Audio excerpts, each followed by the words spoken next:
UPSC conduct చేసేటువంటి civil services ఆ తర్వాత పోస్టుల తర్వాత ఎక్కువ హైయెస్ట్ పోస్టులు వచ్చేసి సీజీఎల్.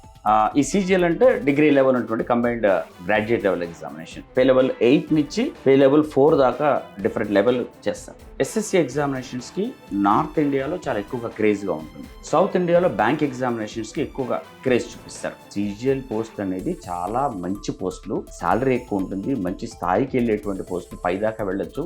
వర్క్ వైజ్ ఆలోచిస్తే మాత్రం అంతగా ప్రెషర్ ఉండదు.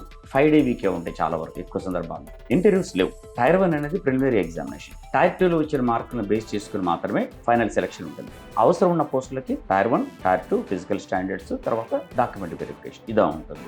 ఒకే సబ్జెక్ట్స్ కాబట్టి ప్రిపరేషన్ అనేది కలిపే ఉండాలి. బేసిక్ కాన్సెప్ట్స్ బాగా నేర్చుకోవడం, ప్రాక్టీస్ బాగా చేయడం, తర్వాత టెస్టులు రాయడం, ఈ 3 ఇంపార్టెంట్. దాన్ని మనం ఎల్పిటి అంటాం, అంటే లెర్నింగ్, ప్రాక్టీస్, టెస్ట్. ఇప్పుడు వీక్లీ 2 రాసిన అక్కడ చివరికి వచ్చే వరకు డైలీ ఒక టెస్ట్ రాసి అనలైజ్ చేసి ఎట్లా వస్తున్నాయో చూడండి. ప్రీవియస్ పేపర్స్ మాత్రం తప్పనిసరిగా సాల్వ్ చేయాలి. ప్రతిరోజు న్యూస్ పేపర్ చూస్తూ పాయింట్స్ నోట్ చేసుకుంటూ ఉంటే దానికి సపరేట్ ప్రిపరేషన్ అవసరం లేదు అనే ఫీలింగ్.